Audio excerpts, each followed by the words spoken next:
2023년 7월 26일 수요일입니다. 오늘 하나님께서 우리들의 가슴에 새겨주시는 삶의 지혜의 말씀은 시편 107편 33절에서 43절까지의 말씀입니다. 우리가 먼저 말씀을 함께 읽어보십니다. 여호와께서는 강이 변하여 광야가 되게 하시며 샘이 변하여 마른 땅이 되게 하시며 그 주민의 악으로 말미암아 옥토가 변하여 염전이 되게 하시며 또 광야가 변하여 못이 되게 하시며 마른 땅이 변하여 샘물이 되게 하시며 줄인 자들로 말미암아 거기서 살게 하사 그들이 거주할 성읍을 준비하게 하시고 밭에 파종하며 포도원을 재배하여 풍성한 소출을 거두게 하시며 또 복을 주사 그들이 크게 번성하게 하시고 그의 가축이 감소하지 아니하게 하실지라도 다시 압박과 재난과 우환을 통하여 그들의 수를 줄이시며 낮추시는도다. 여호와께서 고관들에게는 능욕을 쏟아 부으시고 길 없는 황야에서 유리하게 하시나 궁핍한 자는 그의 고통으로부터 건져 주시고 그의 가족을 양떼같이 지켜주시나니 정직한 자는 보고 기뻐하며 모든 사악한 자는 자기 입을 봉하리로다. 지혜 있는 자들은 이러한 일들을 지켜보고 여호와의 인자하심을 깨달으리로다. 아멘. 우리가 주목해야 할 말씀은 34절입니다. 주민의 악으로 말미암아 그 땅에 사는 사람들이 악을 행하면 어떤 결과가 나타나는가? 이게 옥토가 변하여 염전이 되게 하시며 또 강이 변하여 광야가 되게 하시고 샘이 변하여 마른 땅이 되게 하신다 말씀하십니다. 중국의 그 양자강이 바닥을 드러냈죠. 동정호도 바닥을 드러냈고요. 저는 그걸 보면서 충격을 받았습니다. 그런데 한 중국의 노인이 그 동정호 그 마른 바닥 위에 서서 그렇게 독백하는 게 이게 동영상에 올라왔더라고요. 우리는 다 죽게 될 거야. 자기가 태어나서 이 동정호라는 그 호수가 마르는 걸 본 적이 없다는 거예요. 들어본 적도 없다는 거예요. 동정호는 양자강물이 이렇게 들어와서 거기에 고이도록 되어 있는 그런 호수라고 합니다. 그런데 양자강이 마르니까 들어오는 물이 없어요. 그러니까 이제 동정호가 바닥을 드러낸 겁니다. 우리는 다 죽게 될 거야. 우리는 다 죽게 될 거야. 중국 땅에서 무슨 일이 일어나는지 조금만 신경을 써서 살펴보면 다 알 수 있어요. 야당 대표를 지낸 사람들이 또 야당 출신의 대통령이 중국에 가서 머리를 조아리잖아요. 참 어리석다고 생각합니다. 정말 어리석은 사람들입니다. 정말 어리석어요. 네. 우리는 무조건 정직한 나라, 그런 나라 사람들과 우리는 가까이 지내야만 합니다. 이 줄인 자들 그리고 궁핍한 자는 자기 힘으로 삶을 개선할 능력이 없음을 깨닫습니다. 그래서 하나님을 바라봅니다. 하나님을 바라봅니다. 그래서 하나님께서는 그 줄인 자들과 궁핍한 자들이 하나님 앞에서 부르짖을 때에 광야가 변하여 연못이 되게 하시고 마른 땅이 변하여 샘물이 되게 하십니다. 그러니까는 물이 넉넉해지니까 밭에 씨를 뿌릴 수 있게 되고 포도원을 재배하여 풍성한 소출을 거두게 됩니다. 하나님께서 연년이 복을 주시면 그 궁핍하고 줄인 사람들이 번성하게 하십니다. 그런데 사람은 또 하나님 앞에서 악을 행합니다. 그러면 다시 압박과 재난과 우환이 찾아옵니다.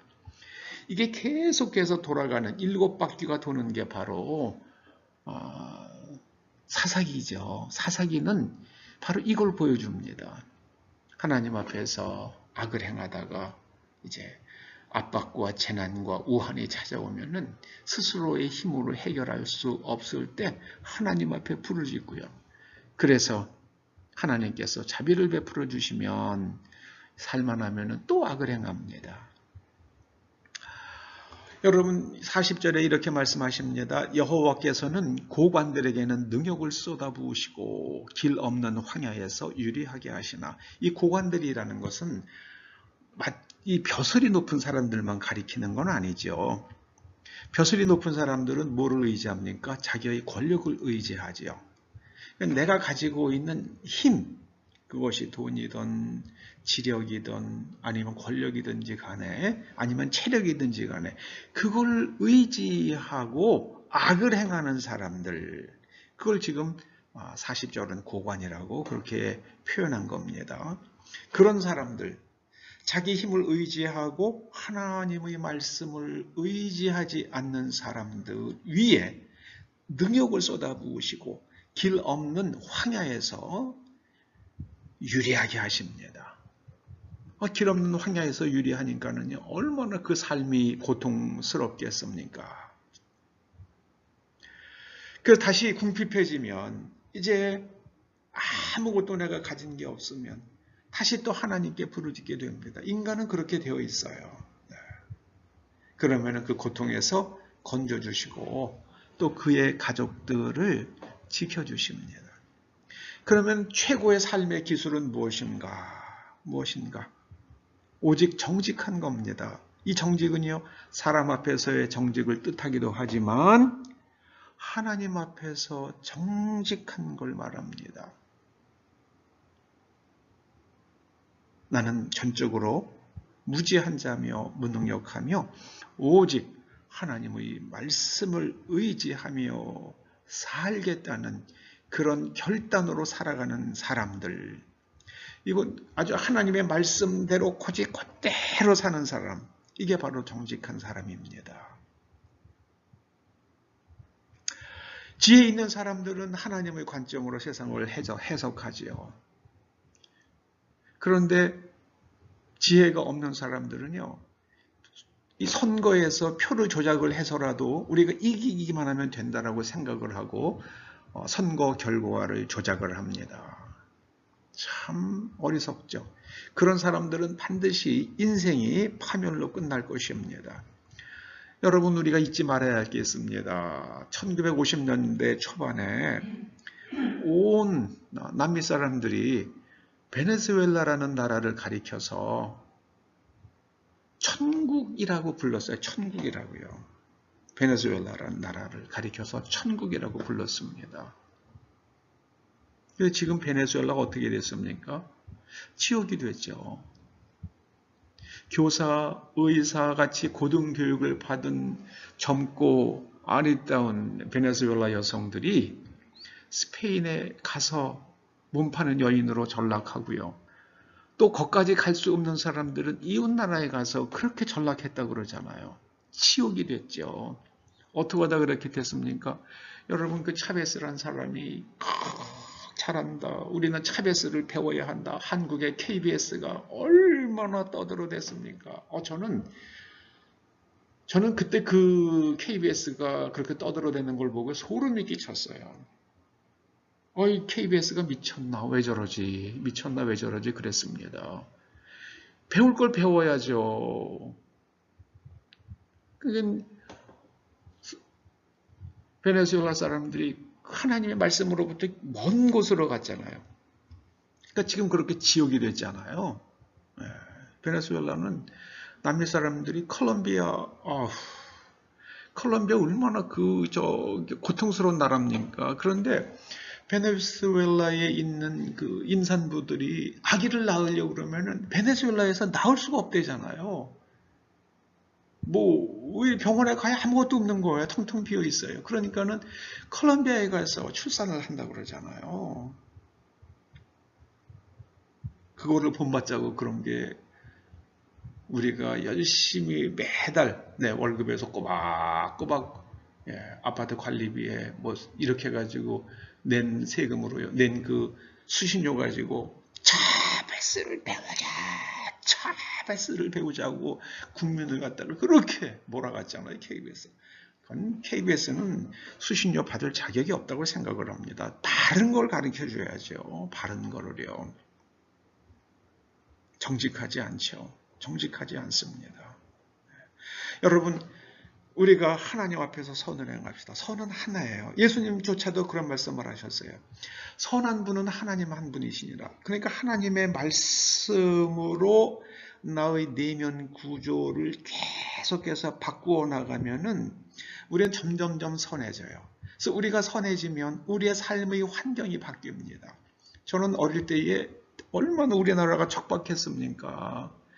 여러분, 비만 조금 오면은요, 산에 있는 토사가 다 밀려 내려와 가지고요, 그냥 밭을 덮죠, 논을 덮죠. 그래서 농사를 지을 수 없게 되는 겁니다. 근데 옛날에 무슨 장비들이 있으니까 다 인력으로 그 흙을 또 파내가지고, 그럼 그 다음에 또 토사가 밀려 내려옵니다. 비만 오면은. 그래서 정부에서 나무를 심는 것밖에는 방법이 없다. 나무를 심자. 그래가지고 저희들 어릴 때 가서 나무 심었습니다. 산에 송충이가 자라는데요. 그 농약을 뿌릴 돈이 없어요. 그러니까 학생들이, 어린아이들이 가서 산에서 송충이를 젓가락으로 잡아가지고요. 그렇게 해가지고 나무를 키웠다고요. 제가 서울에 있는 서대문에 살았거든요. 그래서 안산, 인왕산, 국립묘지 이런 데 가가지고 송충이 엄청 잡았습니다. 어릴 때. 초등학교 때요. 그래서 이렇게 숲이 아름다워졌어요. 그런데 저거를 다 멀쩡한 원전 다 문 걸어 잠그고요. 쓰지마 그러고 산엔 다 까져 껴가지고요. 거기다가 태양광 발전한다고 중국 기업들 돈 벌어주고요. 이게 정직하지 않은 거잖아요. 그러니까 이번에 홍수가 나고 산사태 나는 게 사람들이 다 그랬잖아요. 산사태 날 것이다. 산사태 날 것이다. 이거 비 정도 온 거 가지고 산사태 나고 난리 버거지가 났잖아요. 저는 대한민국 국민들이 제발 지혜로워졌으면 좋겠어요. 정직했으면 좋겠어요. 정직하고 지혜로워야 합니다. 다른 길은 없습니다. 그것이 최고의 삶의 기술입니다. 성경에 보면 창세기에 선악을 알게 하는 나무의 열매가 나오잖아요. 선악과라고 흔히 번역을 합니다만은 선으로 번역한 게 히브리 말 토부예요. 그게 바로 여기 나오는 번성이에요. 번성. 토부가요. 선이 너희가 번성할 것인가? 악으로 번역된 말이요. 그것이 라인데 라라는 말은 재앙이에요. 황폐입니다. 너희가 하나님 앞에서 너희 인생이 번성할 것인가 황폐할 것인가? 하나님의 말씀, 선악을 알게 하는 나무의 열매를 먹지 말라 하신 거, 그거 하나만 지키면 되는 거예요. 여러분, 성경 전체에서 가장 중요한 단어 하나가 뭡니까? 의예요, 의. 다른 사람의 정당한 권리를 침범하지 않는 거예요. 그겁니다. 다른 사람의 정당한 권리를 침범하지 않는 겁니다. 그것이 번성의 비밀이고요. 최선의 삶의 기술입니다. 악인들의 말로, 저는 악인들은, 그 주민이 악한 나라는 반드시 하늘의 심판을 받을 것이라고 믿습니다. 왜냐하면 성경에 하나님 말씀이니까는요. 그리고서 옥토가 변하여 염전이 되면은 엄청난 기근이 오겠죠. 남자를 여자로 하고 여자를 남자로 하는 거예요. 이거 심각한 겁니다. 그리고 복받은 사람들은 하나님의 말씀대로 고지고대로 사는 사람들, 다른 사람의 정당한 권리를 이해하고 지켜주는 삶을 사는 사람들은 하나님께서 번성케 하실 것입니다. 이게 성경의 말씀입니다. 기도하시죠. 주님 감사드립니다. 우리와 우리의 후손들이 이 땅에 살면서 하나님의 말씀으로 자신들의 내면을 계속해서 재구조화하고 그리고 다른 사람, 부모님과 자식과 또 형제와 자기 자신과 모든 사람들, 주변에 있는 모든 사람들의 정당한 권리를 이해하고 인정하고 지켜주는 삶을 살게 하여 주시옵소서. 선생님들의 권리를 지켜주지 아니하여 젊디 젊은 여교사가 스스로 목숨을 끊는 비극적인 일들을 만든 자들을 그들의 삶과 그들의 자손들이 황폐케 하시옵소서. 예수님의 이름으로 기도드립니다. 아멘.